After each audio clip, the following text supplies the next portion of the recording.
하나님의 전을 버리지 아니하리라, 이런 제목으로 느헤미야 강의를 이어가도록 하겠습니다. 느헤미야와 에스라를 통해서 하나님께서 이스라엘 백성들에게 허락하신 영적인 부흥과 각성은 잊혀진 하나님의 백성으로서의 모든 거룩한 의무를 자발적으로 회복하도록 만드는 계기가 되었습니다. 이것이 교회와 성도에게 공적으로 혹은 사적으로 부흥을 주시는 하나님의 궁극의 목적이라는 것을 우리는 깨닫게 됩니다. 부패와 타락, 그리고 폐역과 강팍으로부터 우리의 힘으로는 돌이킬 수 없는 신앙의 근본과 본질로의 거룩한 회귀는 이렇게 하나님의 은혜가 부어지고 철저한 자복과 회개가 일어날 때 비로소 가능하게 되는 일이라는 것을 우리는 성경을 통해서 발견하게 됩니다.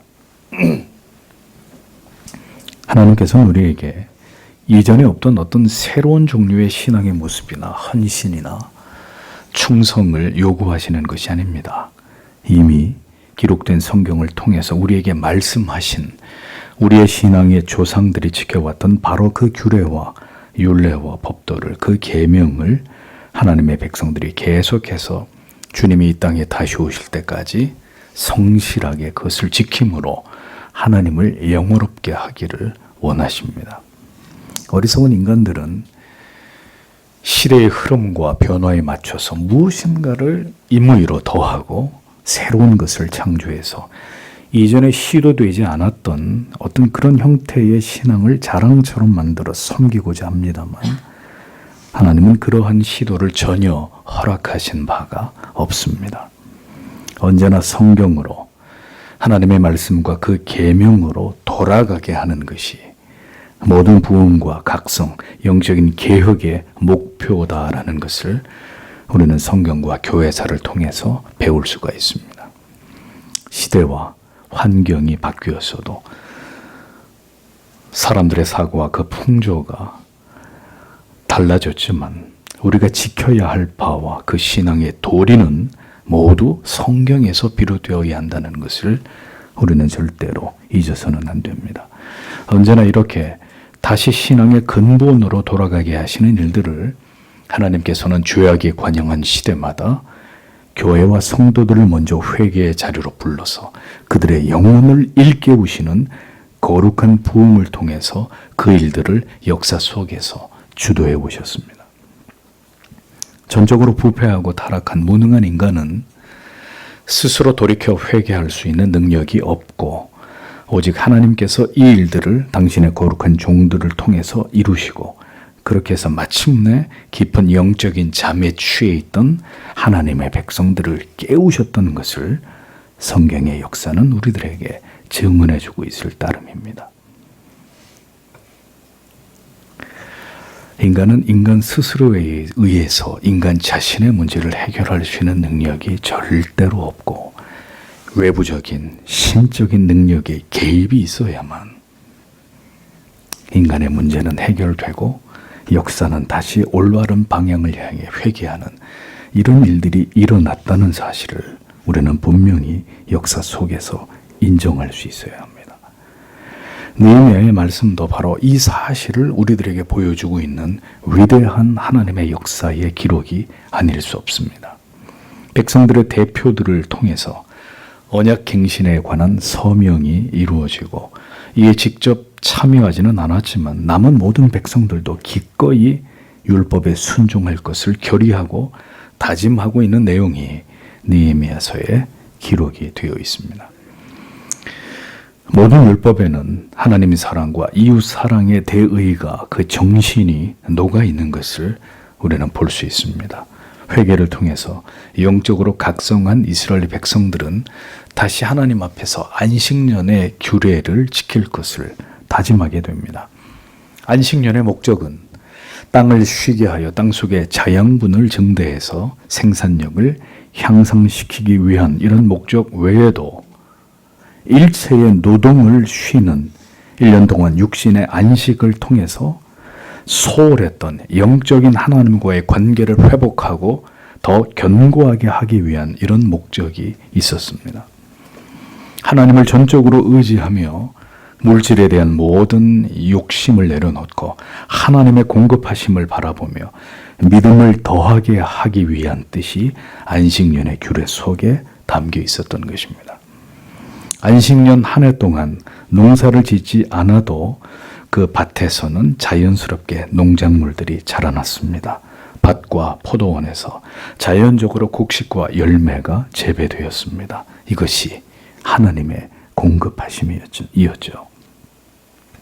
그렇게 1년간 일하지 않았지만 자연적으로 자란 곡식과 포도를 먹을 수 있었고, 이는 무엇보다도 종들과 품꾼들 그리고 가난한 자들에게까지 무상으로 공급이 되었습니다. 하나님께서는 그렇게 안식년을 통해서 베푸시는 놀라운 은혜로 오직 하나님만을 더욱 신뢰하게 하셨고, 가난한 자들을 기억하여 그들에게 필요한 것들이 넉넉하게 분배되게 하셨습니다.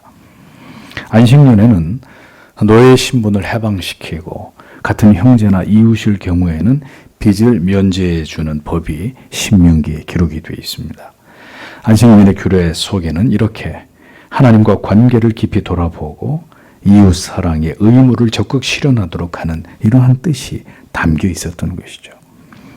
이렇게 신앙의 그 근본 정신을 회복하는 일들이 이제 이스라엘 백성들 안에서 다시 일어나고 있었던 것입니다. 영적인 부흥과 회복을 경험하고 있던 이스라엘 백성들의 거룩한 관심이 이어 다시 어디를 향하고 있었는지를 오늘 우리가 읽은 성경의 본문은 그것을 잘 보여주고 있습니다.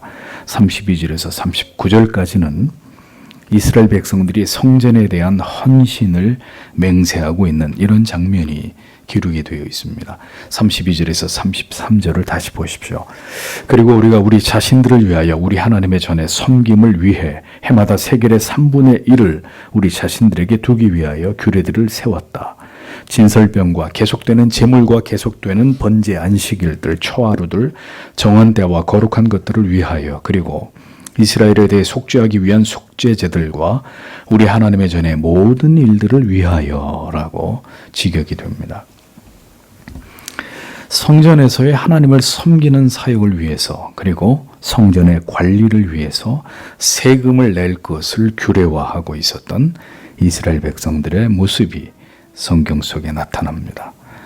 이것은 신앙을 회복한 이스라엘 백성들이 하나님을 경외하는 그 뜨거운 마음을 회복하게 되므로 이제 성전에서 하나님을 예배하고 하나님께 드리는 제사에 필요한 모든 헌물들을 그들이 하나님 앞에 드리는 이 일을 얼마나 중요하게 여겼는지를 보여주는 그런 대목입니다.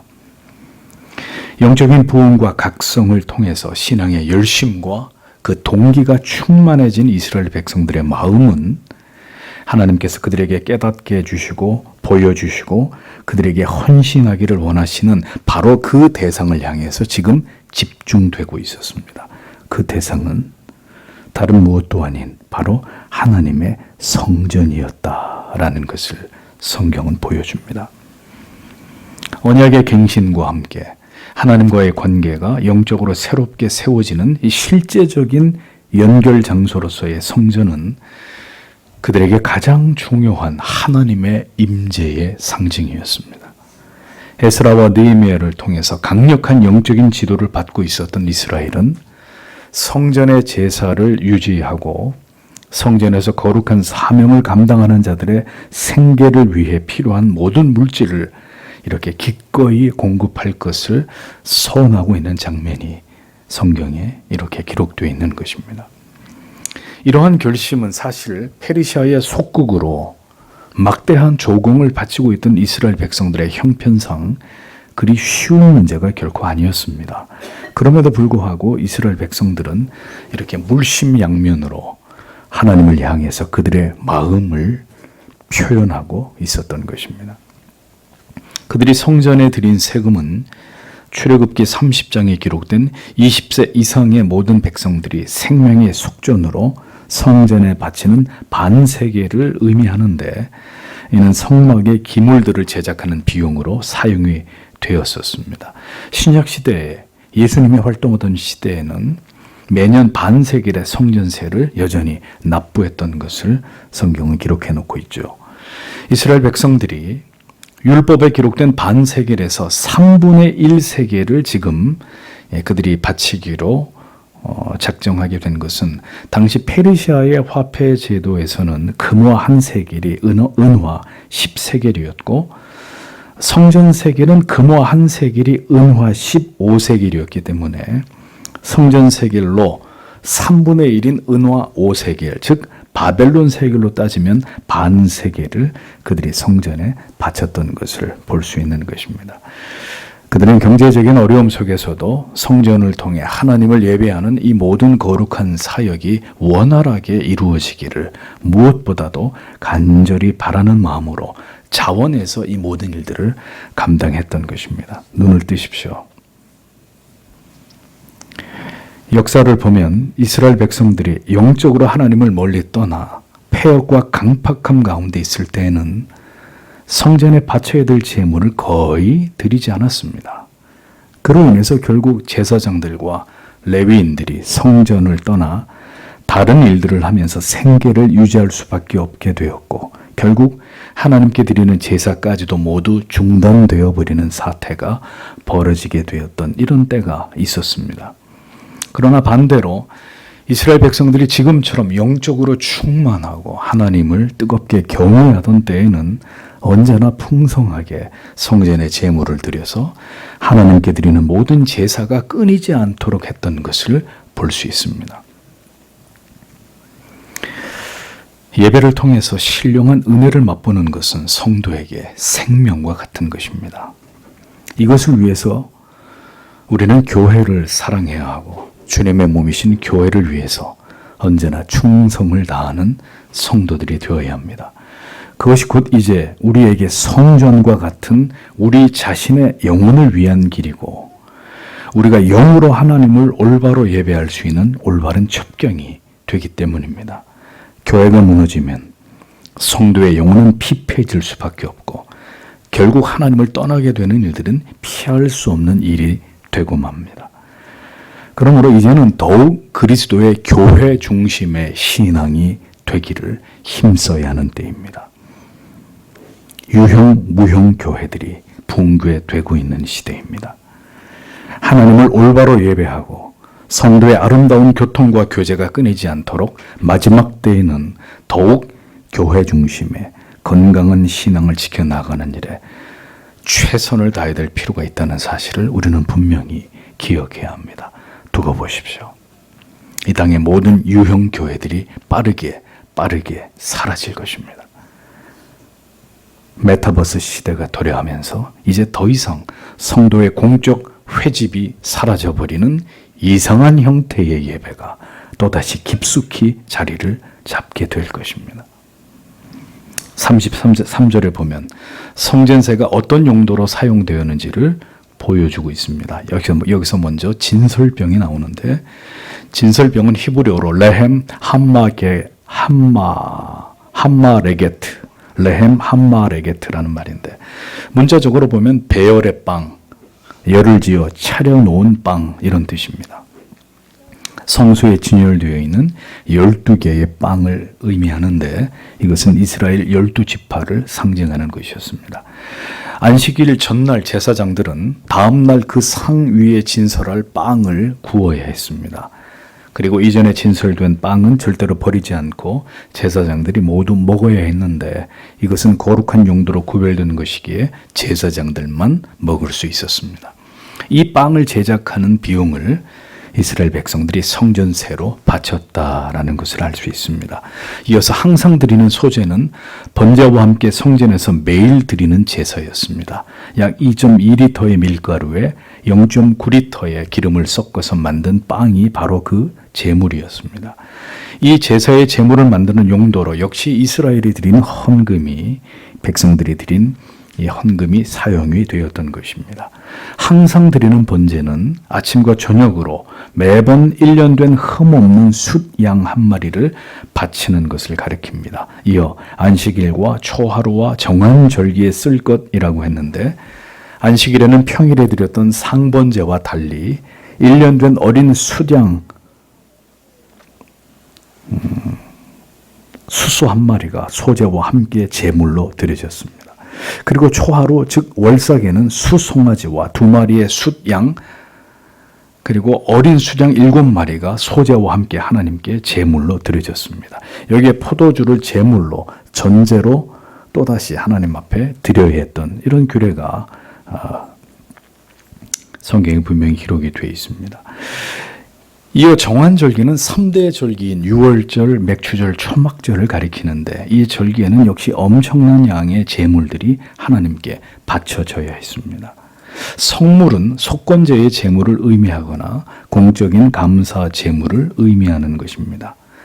이스라엘을 위한 속죄제는 개개인의 죄 용서를 위한 속죄제와 온 회중을 위한 속죄제가 여기에 해당이 됩니다.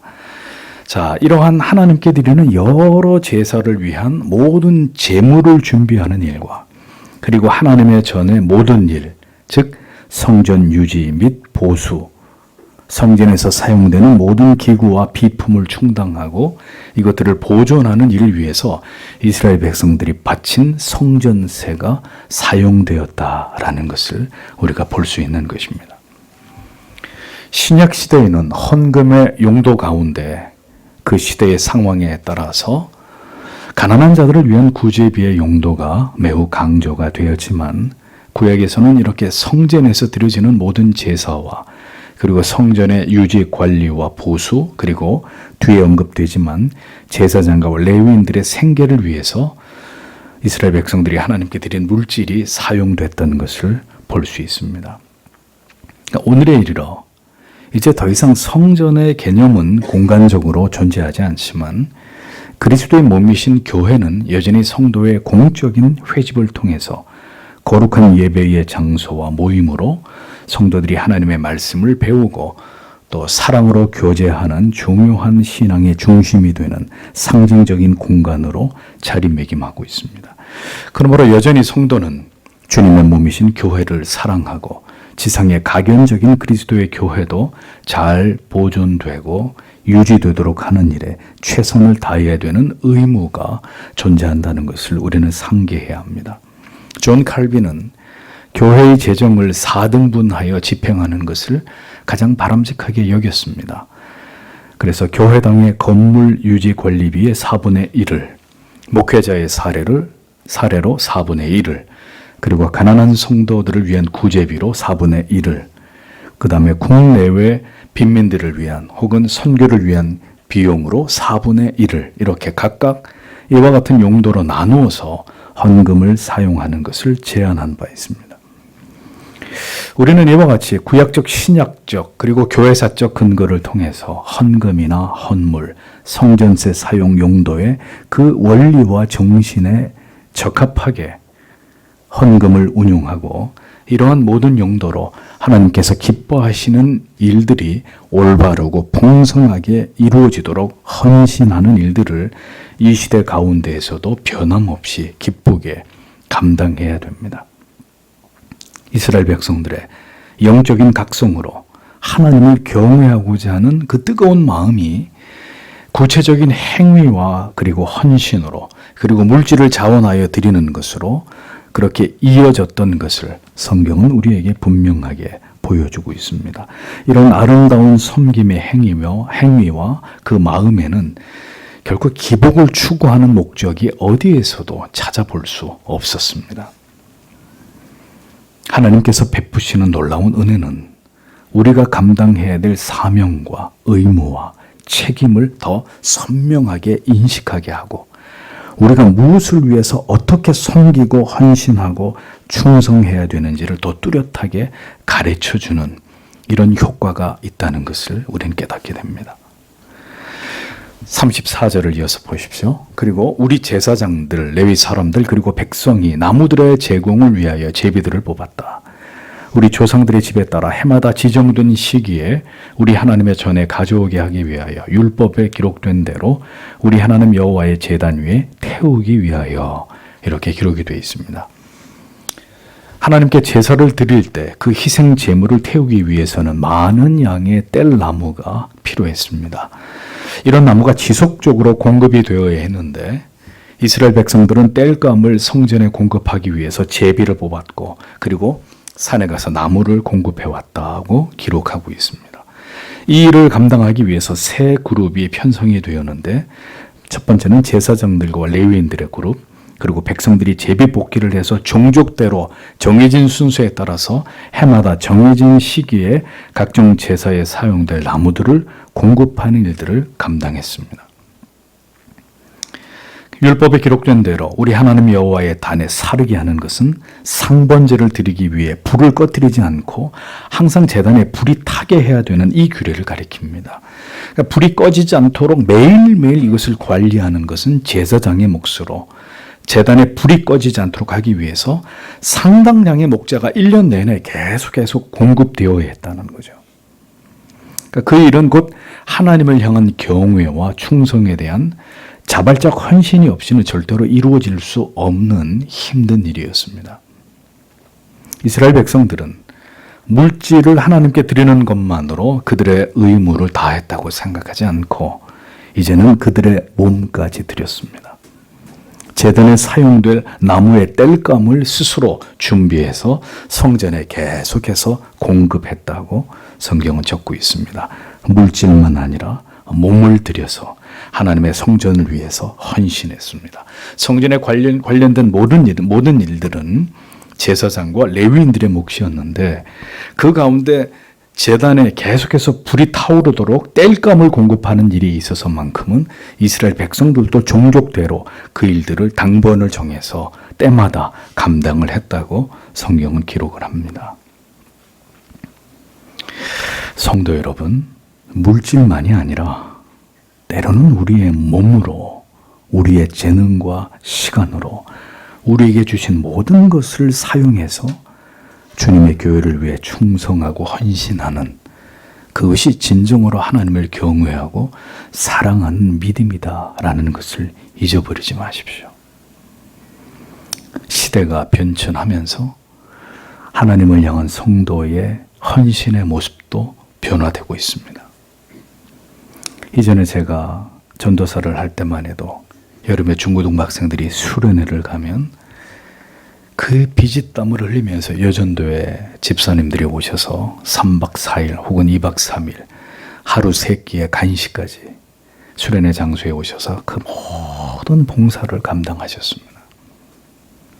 이제는 시대가 바뀌고 이제 그런 식의 노동과 같은 헌신을 기피하는 시대가 됐기 때문에 밥을 해먹는 수련회보다는 밥을 사먹는 수련회로 바뀐 거죠. 이제는 그렇게 헌신할 분들도 없고 이제는 돈으로 그렇게 해서 좀 더 쉽고 편하게 이렇게 하나님의 일들을 하려고 하는 이런 시대가 되었습니다. 물론 시대가 그런 것들을 따라가는 유행을 만들어 놓았다면 또 그것이 그럼 그렇게 하면 그게 죄가 됩니까? 이런 차원의 문제는 결코 아닙니다. 다만 그만큼 우리의 몸을 들여서 수고하는 일들을 점점 기피하는 그런 시대가 되었다는 것이죠. 성도 여러분, 물질뿐만이 아니라 때로는 우리의 몸으로, 우리의 재능으로, 우리의 시간으로 우리에게 주신 모든 것을 사용해서 주님의 교회를 위해 충성하고 헌신하는 그것이 진정으로 하나님을 경외하고 사랑하는 믿음이다라는 것을 잊어서는 안 됩니다. 성도 여러분들께서 하나님을 예배하는 이 장소를 언제나 청결하게 유지하시는 것과 교회에 필요한 비품을 마련하는 것, 모든 성도님들과 어린 자녀들이 예배를 드리고 성경을 배우기에 적합한 넉넉하고 쾌적한 장소를 마련하고 복음이 더 효율적으로 전해지기 위해 합당한 여러 사역들의 물질이 집행되는 이 모든 일들이 모두 우리의 헌신으로 이루어져야 되는 일들이다라는 것입니다. 하나님께서 우리에게 은혜와 그리고 우리에게 물질을 공급해 주실 때는 우리는 그것으로 하나님을 섬길 수 있어야 합니다. 주님의 영광스러운 교회를 위해서 하나님을 예배하고 예배당을 유지 관리하고 복음이 전파되는 모든 수단들의 물질을 사용하고 그리고 어려운 지체들을 돕는 일들을 위해서 우리의 물질뿐만 아니라 몸과 은사와 재능까지 계속해서 사용되어야 합니다. 하나님을 마음과 뜻과 생명 다해 몸과 물질로 섬기고자 하는 자들에게 하나님은 계속해서 은혜를 베풀어 주십니다. 이스라엘 백성들에게도 그렇게 하셨듯이 이 모든 일들을 기쁨과 자원하는 마음으로 넉넉하게 감당할 수 있도록 하나님이 우리를 도와주신다는 것이죠. 물질은 이렇게 우리 자신만을 위해서 사용하는 것이 아니라 하나님을 위해, 하나님을 예배하는 일을 위해서, 주님의 몸이신 교회를 위해서도 기꺼이 사용되어야 합니다. 이것이 하나님이 보실 때 아름다운 일입니다. 보십시오. 영적으로 부흥과 각성을 경험하게 된 이스라엘 백성들의 마음은 결국 자기들의 집이나 자기들이 필요한 어떤 것, 재산을 증식하는 것에 기울어져 있지 않았습니다.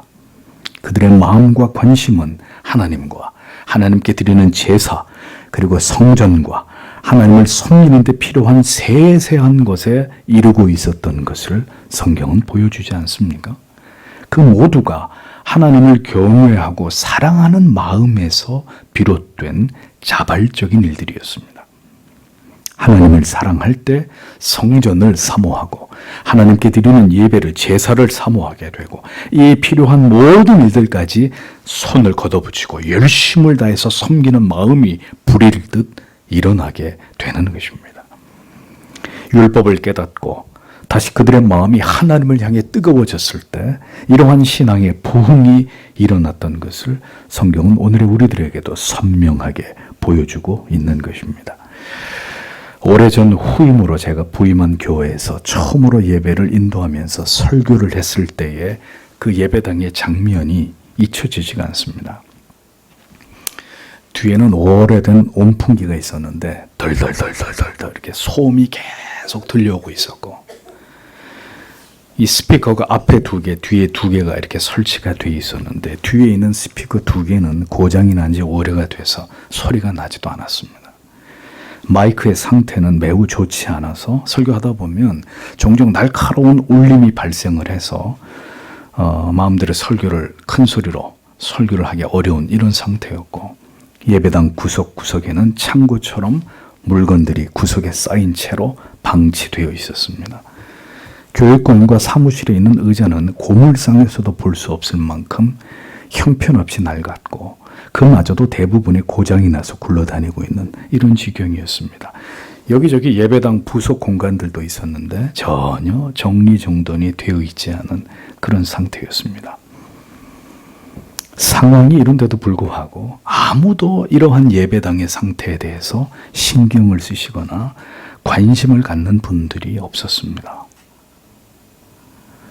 교회에, 예배에 아무런 관심이 없는, 영적으로 깊이 잠들어 있는 성도님들의 상태가 고스란히 느껴졌습니다. 관심이 있어야 합니다. 교회의 모든 일들에 대해서, 예배당의 환경이나 교회에 필요한 비품들에 이르기까지 모두가 하나님을 사랑하는 마음으로 우리의 관심이 가야 될 대상들입니다. 우리가 살고 있는, 여러분이 살고 있는 집에 대해서는 즉시 무언가가 고장이 나면 어떻게 하십니까? 고치잖아요. 무언가 필요하면 그것을 구입해야 된다면 계획을 세워서 그것을 장만하실 것입니다. 그러니까 우리 집을 꾸미는 일에는, 우리의 필요를 채우는 일에는 언제나 민감하실 것입니다. 우리 모두가 다 그렇습니다. 그러나 우리는 그렇게 우리 자신만을 생각하기 이전에 그리스도의 몸으로서의 교회를 생각해야 합니다. 교회는 무엇이 필요하고 어떤 점들이 개선이 되어야 되는지, 우리의 모든 우선순위는 먼저 주님의 교회가 되어야 한다는 것을 우리는 기억해야 합니다. 그것이 그 마음과 영혼 가운데 진정으로 하나님 사랑하는 마음이 있는 그런 성도의 태도와 모습이 아니겠습니까? 이런 모든 일들을 잘 감당하도록 하나님께서는 우리들에게 때때로 은혜를 부어주시는 것입니다. 그래서 성도 여러분들 가운데 큰 은혜를 받은 분들이 이름도 없이 빛도 없이 조용히 개인적으로 공적으로 자원하는 기쁨으로 주님의 교회를 섬기시는 것입니다. 물질로, 몸으로, 시간으로, 재능으로 교회에 필요한 여러 일들을 보이는 곳에서 보이지 않는 곳에서 묵묵히 수행하시는 것이죠. 35절에서 36절을 보십시오. 그리고 우리 땅의 첫 열매들과 각종 과목의 첫 열매들을 해마다 여호와의 전에 가져오게 하기 위하여, 그리고 율법에 기록된 대로 우리 아들들과 우리의 가축들의 처음 난 것들과 우리 소들과 우리의 양들의 처음 난 것들을 우리 하나님의 전으로 우리 하나님의 전에서 봉사하는 제사장들에게 가져오게 하기 위하여 라고 기록이 되어 있습니다.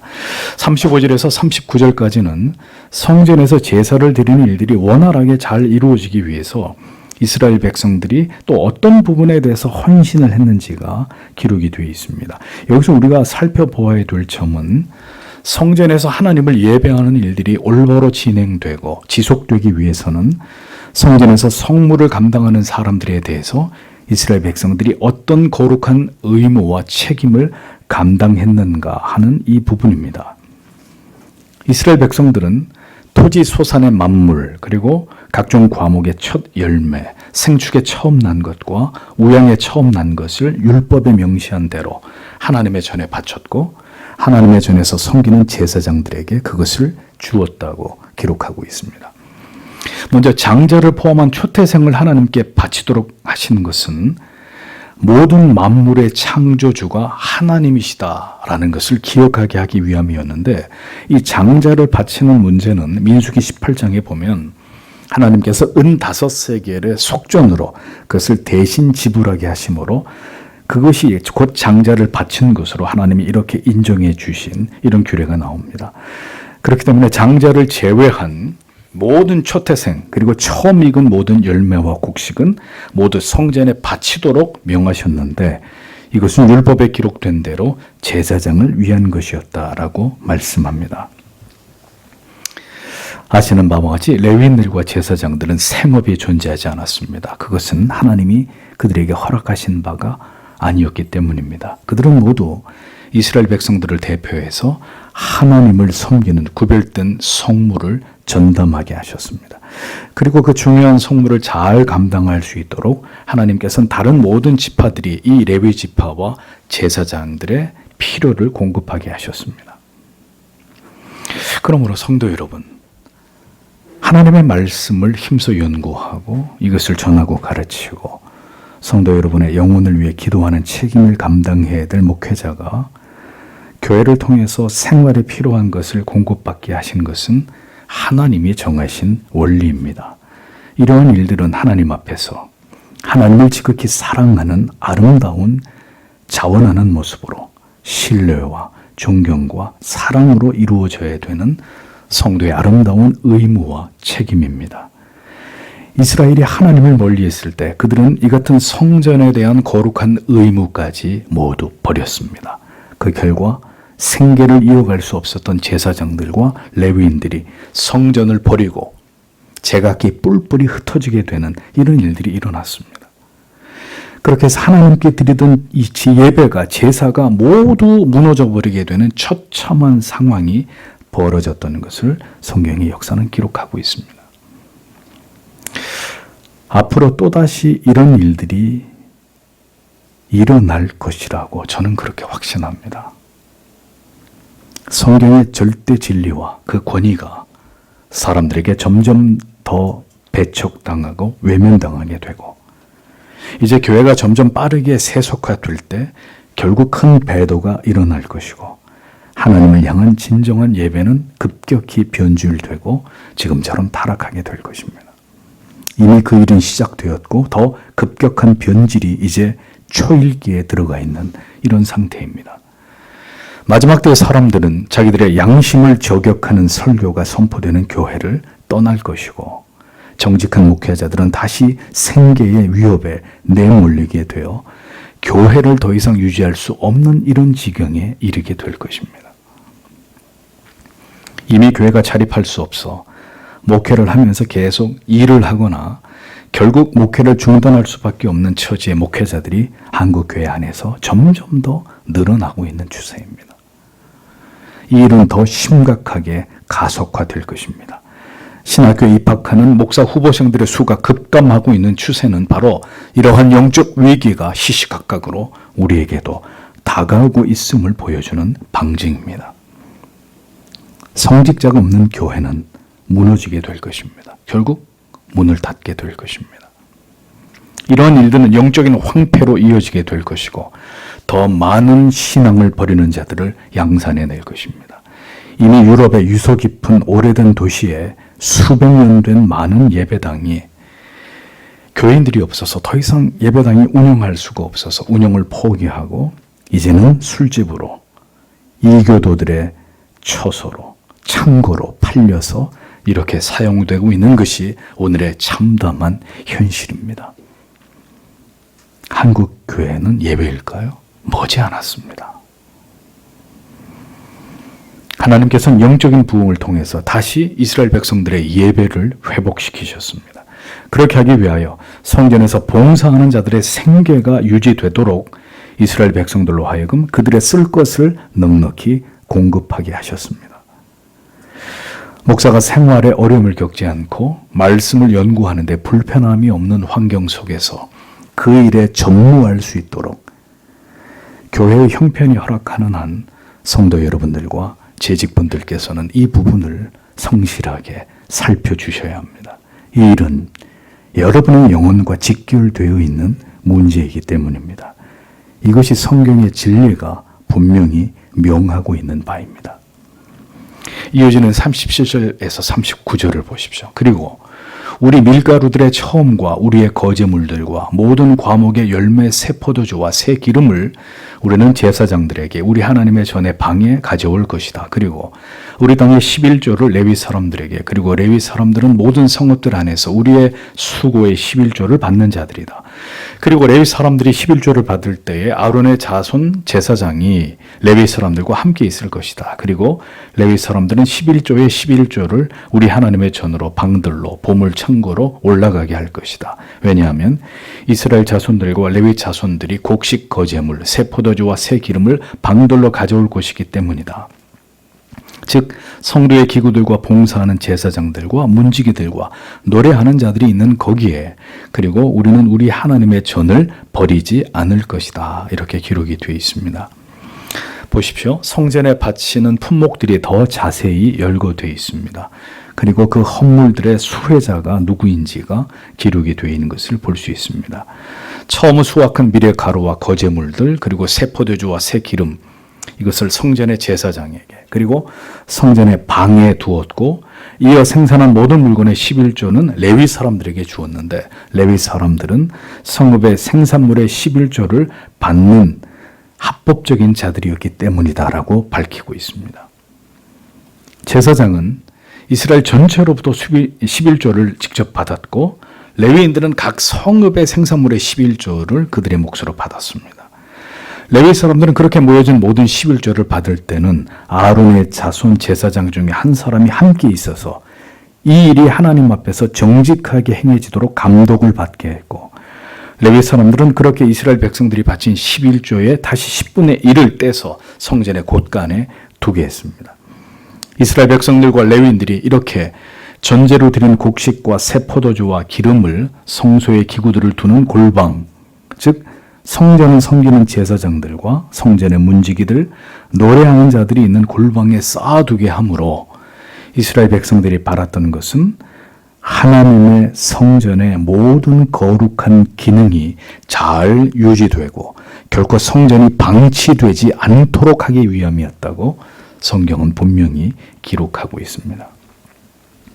성전에 필요한 모든 것들이 부족함이 없이 구비되게 함으로 하나님을 예배하는 성전이 결코 방치되지 않도록 하겠다는 이스라엘 백성들의 의지가 이렇듯 명확하고 확고하게 드러나고 있었던 것을 보여주고 있습니다. 영적으로 각성한 이스라엘 백성들의 관심은 이렇게 이제 하나님의 임재의 상징으로서의 성전을 향해 집중되고 있었습니다. 그것은 무엇보다도 하나님께 제사를, 예배를 드리는 장소의 그 영적인 중요성을 그들이 올바로 인식했기 때문입니다. 하나님을 올바로 경외하고 합당한 예배가 이어지기 위해서는 하나님께서 세우신 하나님을 예배하는 자들이 그 성물을 잘 감당할 수 있도록 그들의 생계가 유지되어야 했고, 성전이 관리되는데 필요한 물질들이 부족함이 없이 공급되어야 함을 이스라엘 백성들은 이것을 인식하고 깨닫게 되었던 것입니다. 그러므로 성도 여러분, 하나님을 예배하는 일에, 교회가 잘 유지 관리되는 일에 여러분의 마음이 향하고 모아지는 것은 분명 하나님이 기뻐하시는 일이라는 것을 잊어서는 안 됩니다. 여러분의 물질과 몸과 마음이 그것을 향하여 헌신되는 일들은 하나님께서 여러분들에게 은혜를 베푸시는 중요한 이유이기도 합니다. 차지에 몇 가지 우리도 생각해 보아야 할 부분이 있습니다. 비로소 제가 이 말씀을 전하면서 여러분에게 이런 말씀을 드립니다. 예배당이 없이 우리가 강의실을 전전할 때 임시로 사용하기 위해서 어떤 집사님이 키보드를 하나 헌물하셨죠. 그것을 지금 9년째 사용하고 있습니다. 교회 재정에 여유가 있다면 정교하고 선명한 음을 구현하는 피아노 반주로 시편 찬송을 우리는 계속 우리와 우리 자녀들이 익혀야 될 필요가 있습니다. 여러분 집에도 이 키보드보다 더 좋은 피아노가 있지 않습니까? 아기들과 어머니들이 불편함이 없이 저 좁은 공간에서 예배를 드리는데 더 넓은 공간이 필요합니다. 지금의 공간은 협소하기 이를 데 없습니다. 예배 인원에 비해서 예배당의 공간도 마찬가지로 부족하고 성도님들을 모시고 상담할 공간도 없는 목양실의 형편도 마찬가지로 어려운 것이 지금의 우리의 현실입니다. 제가 이 말씀을 드리는 건 지금 당장 뭘 어떻게 하시라는 그런 말이 절대로 아닙니다. 우리는 이러한 일들을 위해서 기도해야 하고 하나님께서 우리에게 여유와 기회를 주실 때 한 가지씩 해결해 나아가야 될 일들입니다.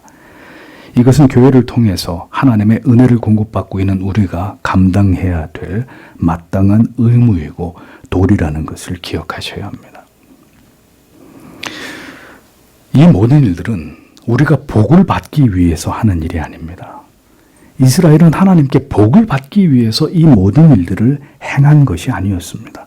하나님과 하나님의 말씀을 사랑하기에 하나님과 관련된 모든 것들, 하나님을 예배하는 성전과 성물을 감당하는 제사장들과 레위인들을 섬기는 일들에 그들은 온전히 마음을 모아서 최선을 다한 것입니다. 그것이 곧 하나님을 경외하는 길이라고 믿었기 때문입니다.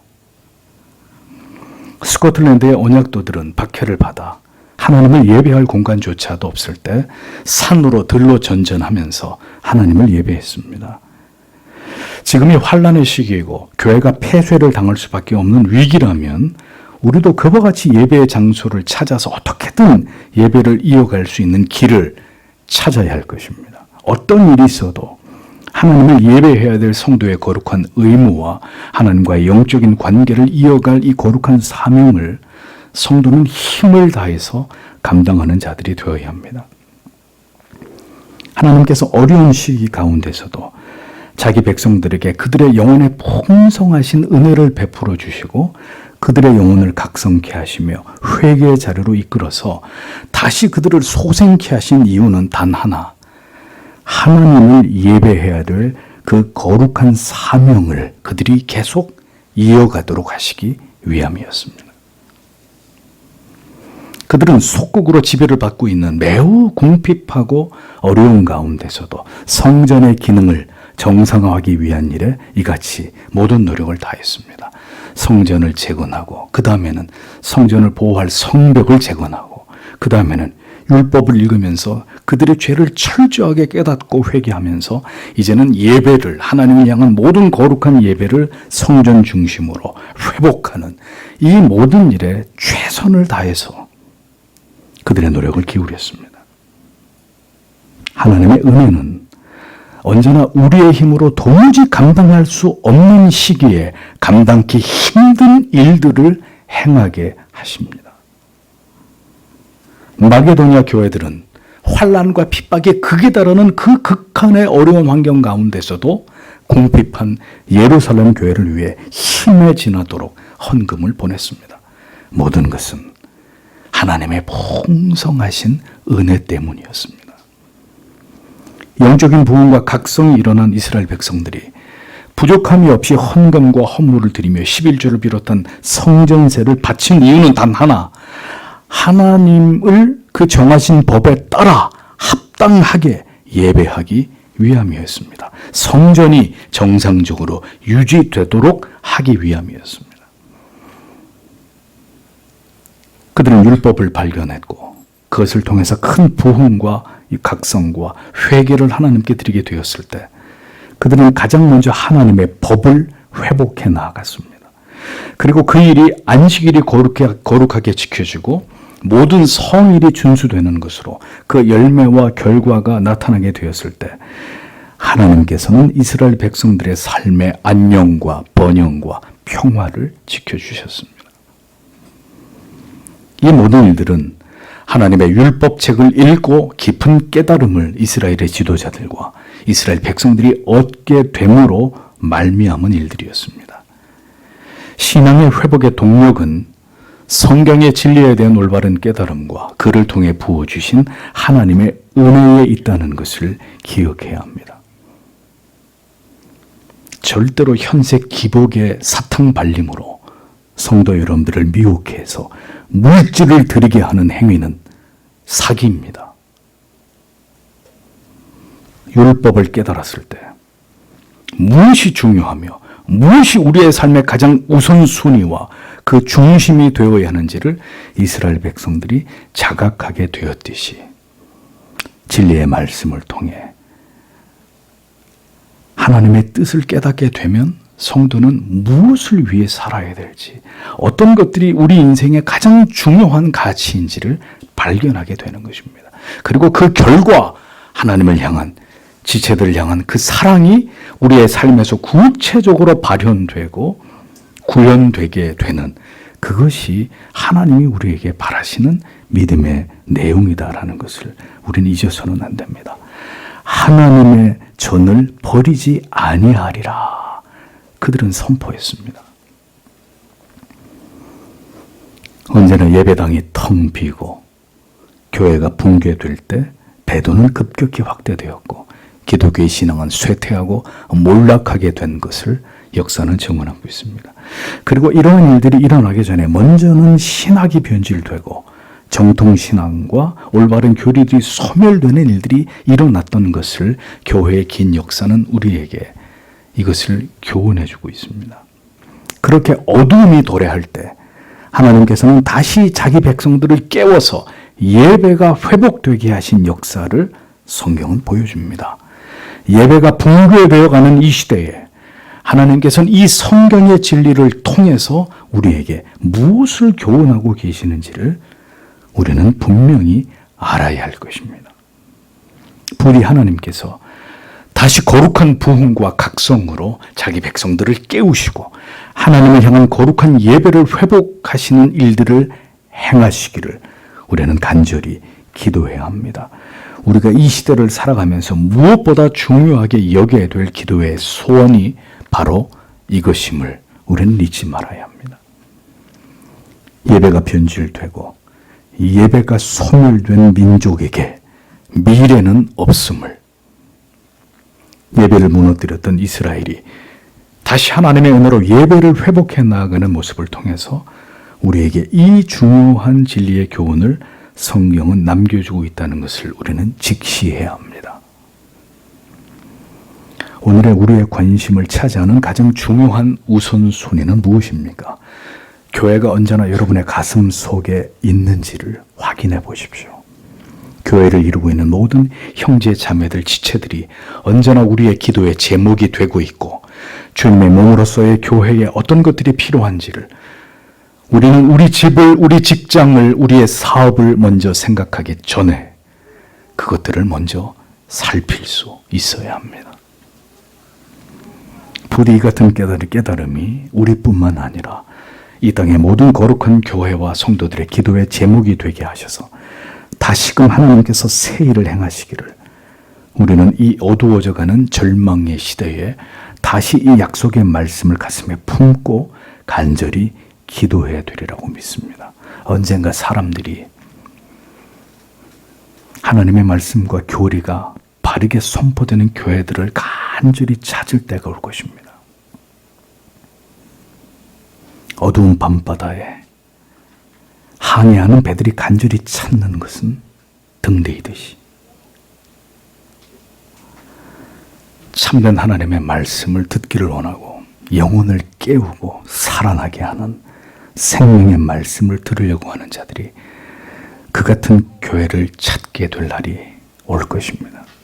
그런 설교를 간절히 듣고자 하는 때가 올 것입니다.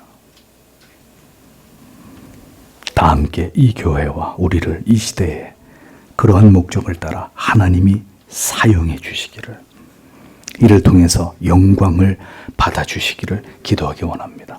그런 교회가 서교 장로교회뿐만이 아니라 하나님의 섭리 가운데 숨겨놓으신 그런 교회와 성도들이 더 많이 일어나서 다시 하나님의 거룩한 부흥으로 이 땅이 변화되고 우리의 살 길이 다시 열리는 그런 은혜가 이 땅과 우리와 우리의 자녀들에게 부어지기를 우리는 기도해야 합니다. 우리뿐만 아니라 우리의 어린 자녀들까지 마지막 때에 하나님께서 남겨놓으신 올바른 교회를 통해서 계속 영혼의 저지를 공급받을 수 있도록, 그렇게 교회를 더 사랑하는 우리가 될 수 있도록 하나님의 풍성하신 은혜가 우리 모두에게 부어지기를 오늘도 이 말씀을 드리면서 하나님 앞에 간절히 기도하기를 원합니다. 기도하겠습니다.